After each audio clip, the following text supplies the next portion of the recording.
You are a Locked On Braves postcast, part of Locked On Sports Atlanta, your team every day.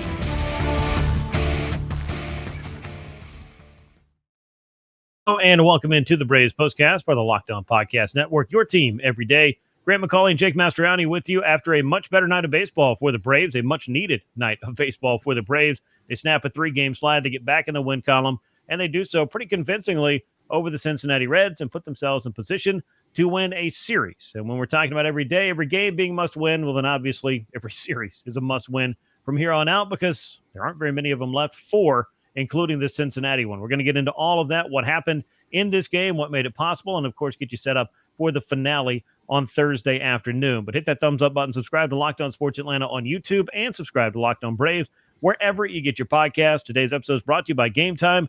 Download the Game Time app, create an account, use the code LOCKEDONMLB. You get $20 off your first purchase when you do that. Well, Jake, about 24 hours ago, we were talking about how every game is a must-win for this Braves team, and to lose in the fashion that you did in Game 1 in Cincinnati, yeah, that was going to sting. But to bounce right back the way the Braves were able to, and to do it with the late rallies that were missing the night before, those are a couple of good things to see.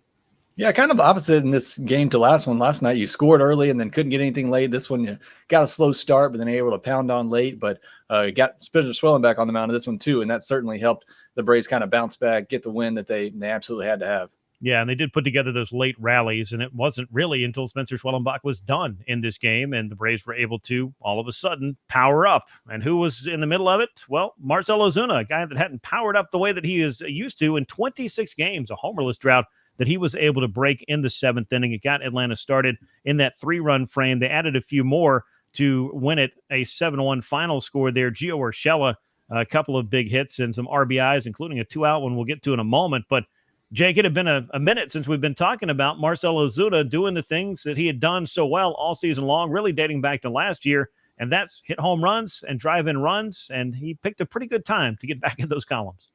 Yeah, great to see from the big bear here. He got the home run on a 3-0 fastball right down the middle. He did not miss it, and he enjoyed it too. Sat there for a minute, as it had been a while.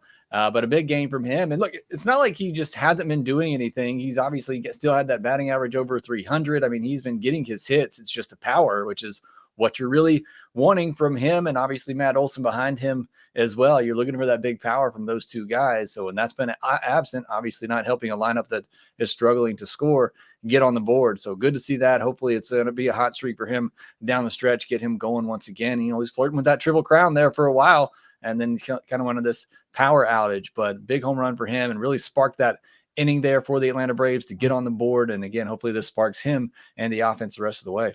I mean, among other things, not that the pursuit of a Triple Crown is the number one pursuit for Marcell Ozuna or the Braves, but it just does go to show you how difficult it is to do to, clear all 3 of those categories. It's why it is so increasingly rare in today's game. So the fact that you were in it for about 4 months worth of the season, yeah, that'll play, as they say. And Marcell Ozuna was getting those big hits and, most importantly, driving in a lot of runs for the Braves. And you just needed something, I feel like, to kind of counteract what has been not just the first game that you lost in Cincinnati, but the fact that you got run over by the Dodgers in that finale, but really dating back to the 9th inning in Game 3 of that Dodgers series. It just felt like nothing was really going right for the Braves for more than a few games there, or for a few games in a row, I should say. And this was one of those where you needed a rally. You needed some big hits. Marcell Ozuna provided one. Gio Urshela provided another one because, as we've talked about far too many times this year, it's almost like the worst thing that can happen to the Braves offense is second and third and nobody out. And I say that tongue-in-cheek because who wouldn't want that to be the situation? But, man, they just have not been able to really get the hits and cash in. And it took Gio Urshela with a 2-out single to center to help the Braves to cash in on that opportunity to really put some insurance on the board that the Braves very much wanted. It ended up being a 7-1 game here, but that felt like the biggest moment of that game. And obviously you had the 2-1 lead at that point, but just the situation that it was, you had an opportunity to tack on another run or two, and it looked like you were going to have another situation where you just couldn't execute with the runner at third and less than 2 outs. So again, I know it ended up being a 7-1 game and the Reds only scored 1 run, but to me that felt like the game there in many ways, just kind of to put it to bed with the great pitching that you got from Schwellenbach, and you knew you had your best guys in the bullpen lined up at that point. So I thought that was a huge swing, huge moment in the game for the Braves and for Gio Urshela coming through with a big hit, had another one later in this game. And like you kind of alluded to, it's just not only was a big hit for this game, but just to turn the momentum in what has been a rough, little 3-game stretch here for the Atlanta Braves, like you said, since the end of that Sunday night game, that just momentum hasn't really been on their side. So hopefully that kind of lifts them and gets them going. And again, a big hit for Gio in a spot where they really needed it for this Braves offense to just come through in that situation. If you fell in that situation, then it's still just kind of that. Even if I think if you went on to win this game 2-1, 3-1, whatever the case it would have been, I feel like just getting that hit, seeing somebody come up clutch in that situation is big for this clubhouse right now. It definitely is. And when you look at those 3 games, I mean, you lost them pretty much in 3 distinctly different manners. You had a tight game into the 9th inning.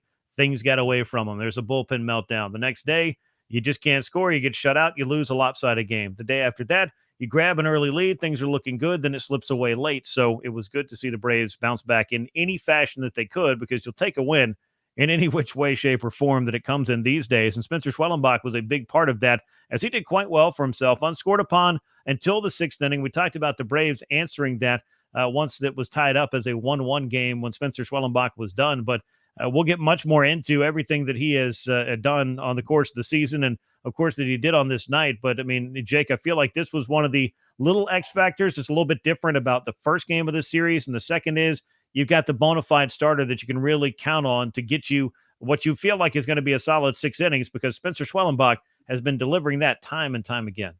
He has. I mean, just again, we talk about it almost every time he pitches, just the incredible season that he's having, the innings mark that he's at now, over 150 combined innings on the year, and just his second professional season in minor leagues and major leagues combined. It's remarkable what he has been able to do, and the force that he's been in the starting rotation. We've talked about it. I mean, the Braves certainly were not planning on him throwing this many innings this year, and here we are. You have to have him, and he comes up big again. 10 straight starts now, giving up 3 earned or less. So he goes out there, as you said, he's going to pitch pretty deep into the ball game, give you 5-6 innings, and he's going to give you a chance to win. So again, to do it as a rookie in his second professional season, you just can't say enough about the year that Spencer Schwellenbach has had. No, you can't, but we're going to try to anyway in this one. We'll talk a lot more about it a little bit later on here as he continues to give the Braves quality starts and has carved out a spot, some responsibility in this rotation that nobody could have predicted way back in spring training when he reported for his first big league camp. And as you talked about all these innings that he's gotten this year, he didn't have nearly as many under his belt when this season began in his entire professional career, maybe his entire pitching life, if you will, amateur and pro put all together. I don't know how much he threw in the backyard, but either way, he's made up for a lot of lost time here with the Braves this year. Dylan Lee came in afterwards, scoreless inning for him. Joe Jimenez with a scoreless inning after that, and Aaron Bummer with the scoreless 9th inning. So the Braves bullpen scoreless and a hitless, 1 walk, and a trio of strikeouts as well. So they were able to get the job done. You just can't take any chances, I feel like, with this lead, and the Braves weren't going to do that, and their best guys in the bullpen, at least a couple of them, were able to keep it right where it needed to be as Atlanta continued to add on. We talked about the 7th inning where the Braves scored 3 times. They scored 2 more in the 8th and added 1 more in the 9th inning for good measure in this 7-1 victory. One guy we've been talking a decent little amount about over the past month, 2 months, really all season because of the highs and the lows. But as far as the highs are concerned here lately, or the better swings that he's taking, Matt Olson has been going pretty well here for nearly 2 months, batting .280 with 16 doubles, 11 homers, and 42 runs knocked in his last 46 games with an OPS approaching .950, Jake. That's the Matt Olson that the Braves have needed. He's been at it for a while. It's the Matt Olson that they need over the course of this next 10 or 11 days as well.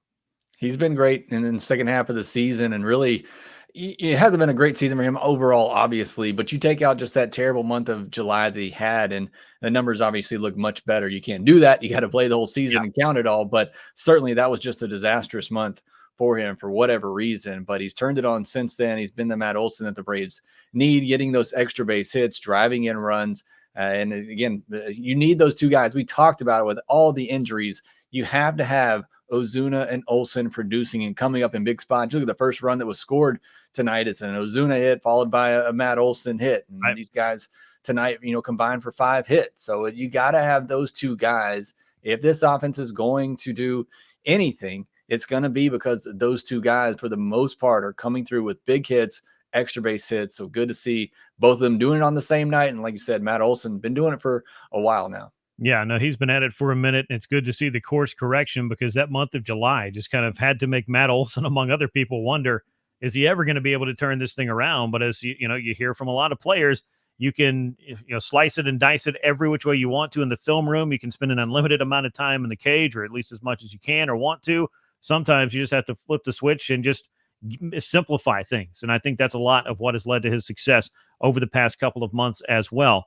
When we come back, though, we will talk more about the performance of Spencer Schwellenbach and what the offense was doing on this night, as well as what's happening down in AAA, where Ozzie Albies was back in action and could be back in a Braves uniform very, very soon. And of course, we'll size up the wild card. All of that is coming your way as the Braves postcast continues.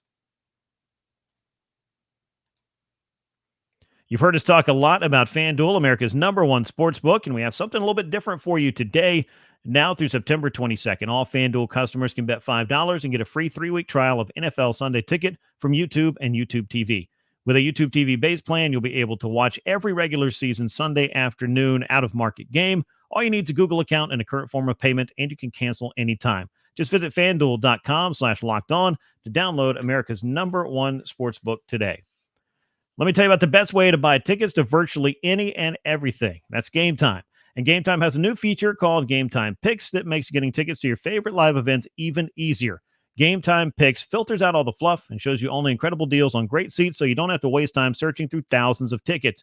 There are plenty of things to love about the Game Time ticketing experience as well. You get that panoramic view from your seat in the app before you buy, and the lowest price guarantee, or Game Time will credit you 110% of the difference. Your purchase is also covered with the most flexible customer service policy in the ticketing industry, so take the guesswork out of buying tickets with Game Time. Download the Game Time app, create an account, use the code LOCKEDONMLB for $20 off your first purchase. Terms apply. Download the Game Time app, create that account. The code again is LOCKEDONMLB for $20 off your first purchase. Download Game Time today. What time is it? Game time.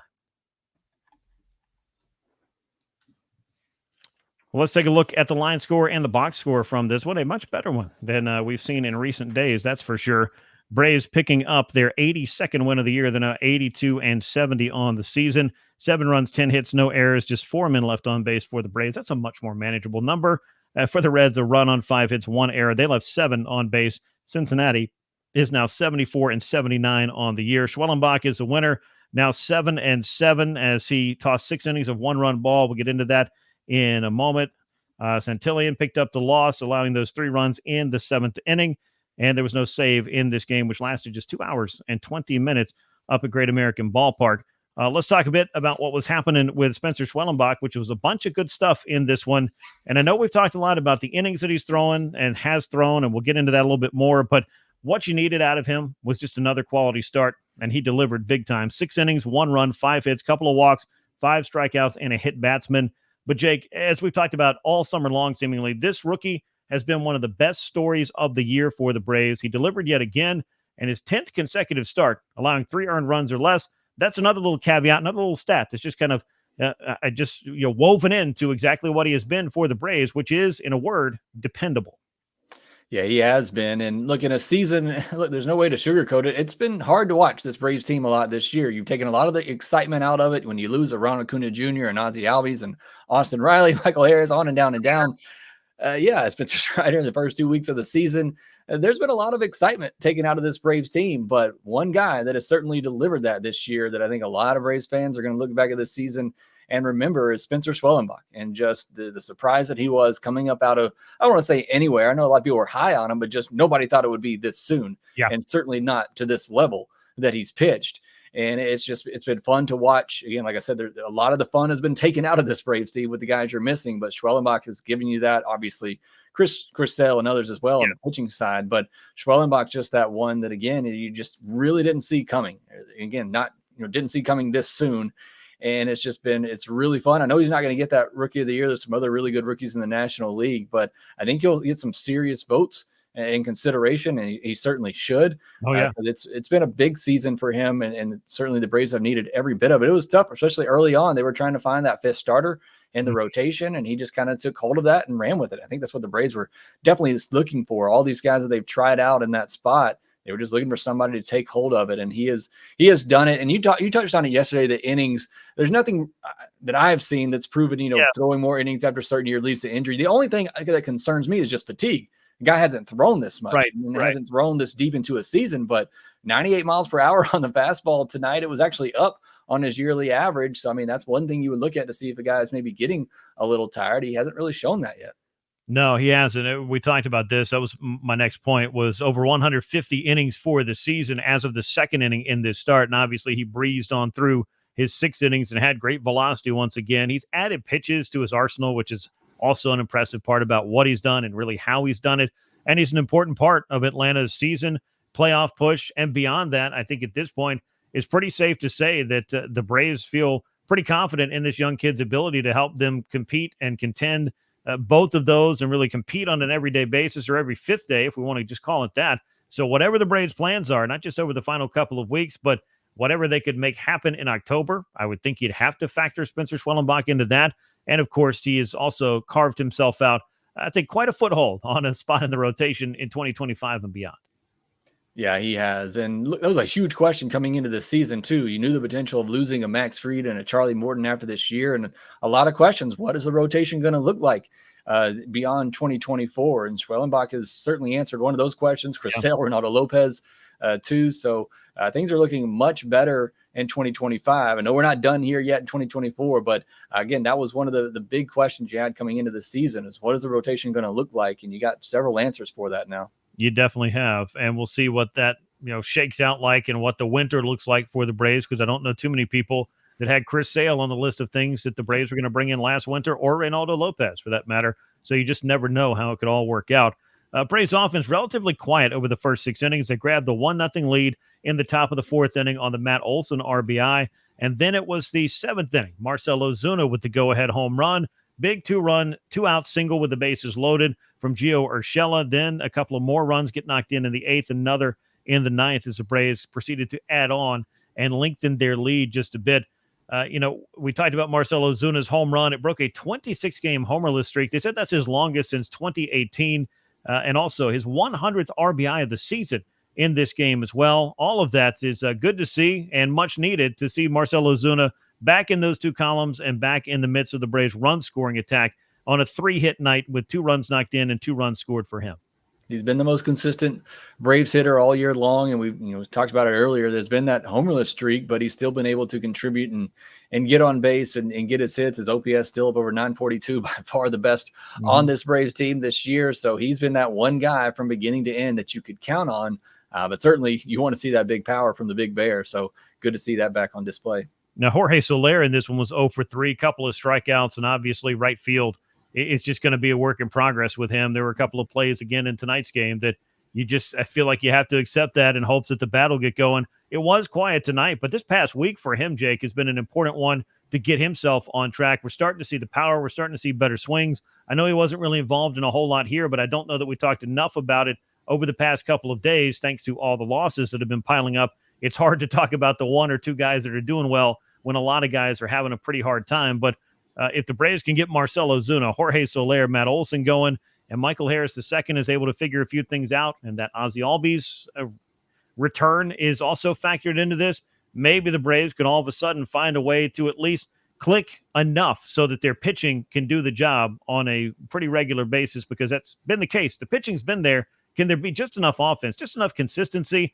Because I don't think anybody is waiting to see them return to the form we watched a year ago. It's just about doing some little things, coming up with a couple of more key hits with runners on base. Could make a big difference, obviously, to what the Braves, where the Braves find themselves over this next, 11 days. Yeah, you just hope it's not too late, but certainly Soler has been better over the last week, and that's good to see. That's what the Braves went out and got him for. You're going to have to live with what you get out there in right field, but you hope that he's going to deliver at the plate to give you some of that offense that the Braves desperately need. So again, a little bit of a rough night for him here, but as you said, been better over the last week. Hopefully that continues. We've seen him, crush the baseball, which is what we're used to seeing when Jorge Soler is out there. He had been taking his walks pretty much, regardless, even with the lack of hits and power. But if he starts doing both of those, again, that's the guy that you traded for. Yeah. So would be good to see that. And like you said, with the rest of the lineup, Olson, Ozuna, Harris, he had 3 hard hits tonight, had a home run. and he had a good game the other day too. So good to see the top of the order start to get going. Yeah, and so Larry, I believe that walk rate was around 15% since it came over to Atlanta. So that will certainly play, especially if the power is going. Bottom of the order, let's not forget Gio Urshela, 2-hit night and 3 runs knocked in, including the big insurance runs in that 7th inning. It felt like the Braves were right back in that familiar position of, we got runners on. Can we get that hit to bring a couple of more in after the Ozuna homer?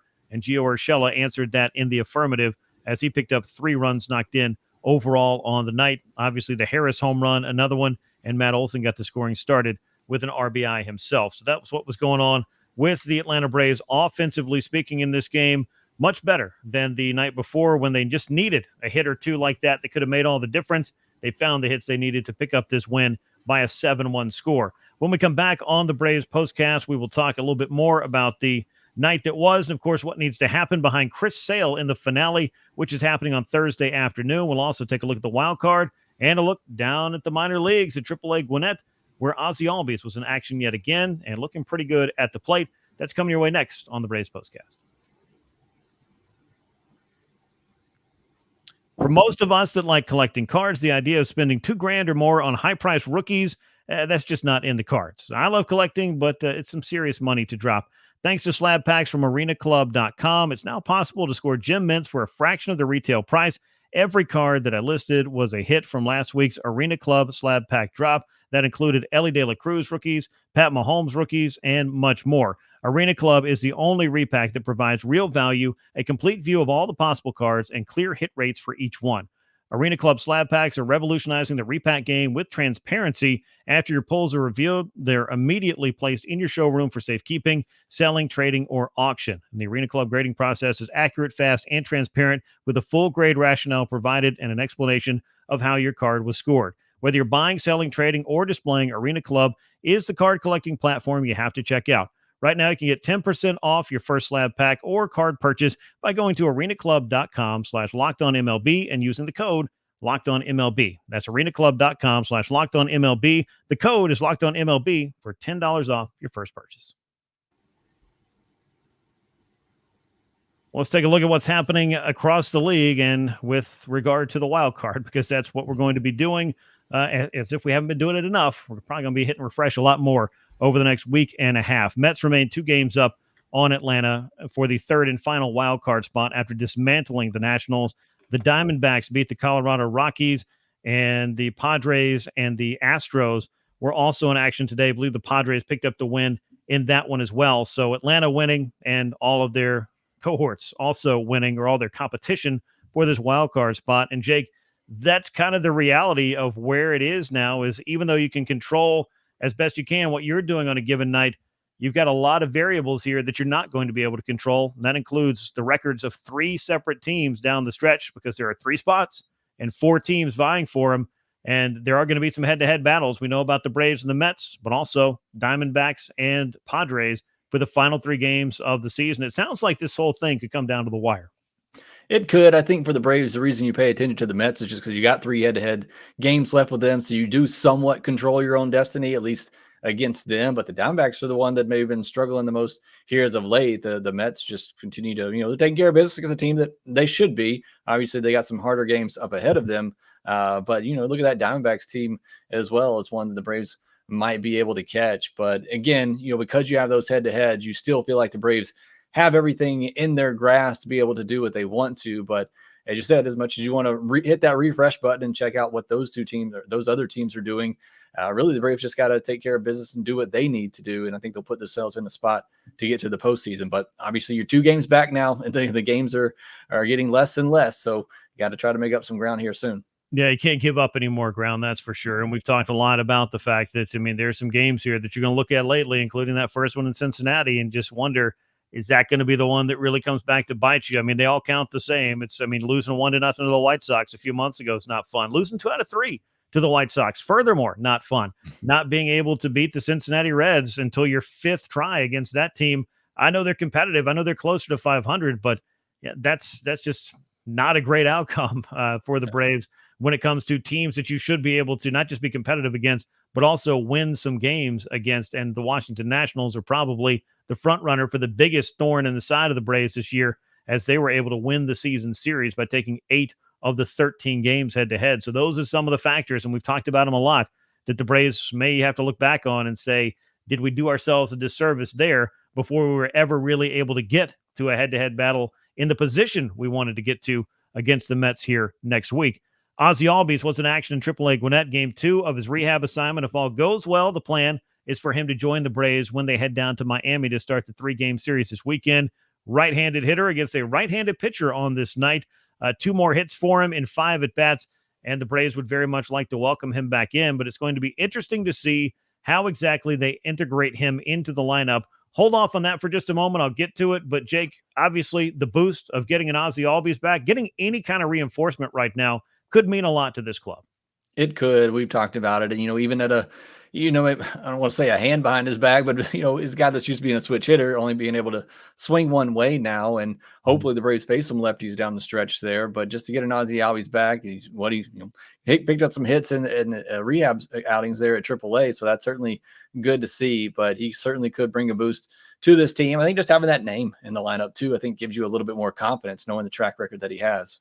Yeah, and he's been a leader, an igniter of sorts for the Braves as well, but just the energy that he brings is a big boost for this Braves club. I know those may be some of the intangible things, but tangible, if you look at 4 hits and 8 at-bats after sitting around for over a couple of months, including a homer, that is at least something to perhaps build upon if he's able to do some things from the right side of the plate. And now's the time to try it if you feel like you're healthy enough to help the team, and obviously Ozzie and the Braves feel like he is. Now, if they are going to work this lineup around, it's going to be interesting to see how they might do that. Obviously, Whit Merrifield's been playing second base. He would move from there.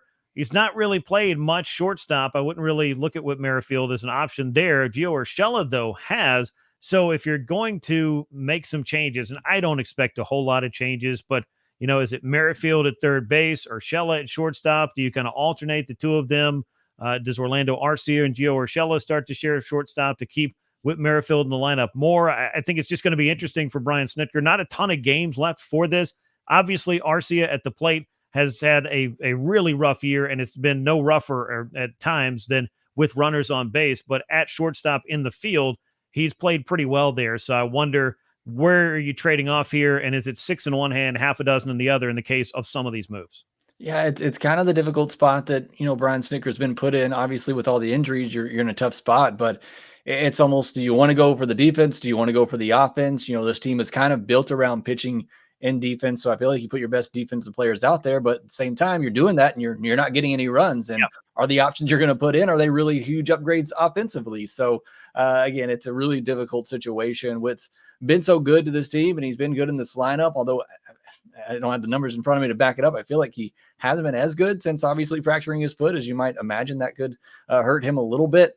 And again, I don't know what his defense is like at third. He's been great at second base, I'll say that. And Gio's been great defensively at third base. So, those two guys have been really good there. And Arcia has been good at shortstop. So, I think if you put them in their best defensive positions, you probably put Gio at third, Orlando at short, and Whit at second. But Ozzie's going to play second. That's, really the only place that you can put him.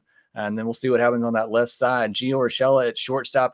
I just don't know if he quite has the range to get it done there, but I think that might be your best offensive lineup. Yeah, and that's just one of the many decisions, or a lot of factors in that decision for Brian Snitker. And I don't know how much tangible difference there is, but trying different things and just seeing if maybe that does spark or spur something from the offense would certainly be nice. Merrifield, when he came back from the broken foot, had 5 hits in his first 2 games. Since then, though, he is 0 for his last 14, including an 0 for 4 tonight. There have been some highs and lows, obviously, for him over the course of the season, and clearly didn't play the way he wanted to in Philadelphia on top of that. But we'll see what happens when Ozzie Albies shows up in Miami. And this, at least, Jake, is some sort of a good problem for the Braves to have when they have not had very many of anything resembling a good problem of too many players that can play a given position at any point this year. Putting that aside, Chris Sale looks to back up his Cy Young case and add to it as he gives the Braves hopefully an important series win in the process if they can beat the Reds on Thursday afternoon. Sale is 17-3, a 2.35 ERA. Julian Aguilar is going to be on the mound for the Reds. The youngsters 2-0 with a 4.88 ERA. We've talked about Chris Sale over and over and over, and how many times, Jake, has he come up at a time where either the Braves need a win to pick up a series, or the Braves need to get back on track, and it's been Chris Sale. I would say this probably qualifies for a little bit of both, because despite the win in Game 2 against the Reds on Wednesday night, the Braves are still very much trying to get back on track. Yeah, I mean, all these games we talked about, you have to win, but certainly this one, you cannot lose this series. As we said, at the very least, you have to win both of these series against the Reds and the Marlins. So to do that, you got to win on Wednesday. Got a good guy on the mound to get it done. And depending on how the Braves want to handle things the rest of the way, you could possibly get 2 more starts out of Chris Sale, setting him up to pitch the first game of that Mets series and then the final game of the season. So we'll see how all that shakes out, but obviously you got to get the win on Wednesday. And this game's not played on paper, but certainly it seems like one that favors the Braves. You look at Aguilar, a young pitcher here. He's only 2 starts at home, so a small sample size, but 3 home runs in 6 2/3 innings and an ERA over 10. Feels like an opportunity for this Braves offense to kind of continue what they did in the second half on Wednesday night. And obviously Chris Sale typically doesn't need too much run support, but I'll take a big offensive performance again. Yeah, I mean, it's a tough ballpark. We've certainly seen that over the years. And even when you think you might be playing a Reds club that isn't as good as other ones you've seen, that's one of those ballparks. And I talked about this on social media with a couple of people. You got to keep scoring there. It's just not good enough to score 3 or 4 or 5 runs in the first 3 or 4 innings and try to coast to a win there. Weird stuff happens at Great American Ballpark. And there's not a ton of places I say that about. Citizens Bank Park's one of them. Colorado's another one of them. I don't know if there's another that really jumps on my list other than that, but those are 3 places that I feel like you probably be best to keep adding on, or at the very least, not leave a dozen or more runners on base. But that is probably the case most days that end in Y. Braves and Reds will battle it out Thursday. Chris Sale against Julian Aguilar, and that will be a 1:10 p.m. Eastern time first pitch in Cincinnati for Game 3 of this series. Braves looking for 2 out of 3. Next stop, Miami, possibly Ozzie Albies back in the lineup as well. All of those will be things we'll be talking about as the weekend comes upon us. That brings us to the end of this edition of the Braves Postcast. Make sure you're subscribed to Locked On Sports Atlanta here on YouTube. Leave us those likes and comments. Share the show with a friend and subscribe to Locked On Braves wherever you get your podcast.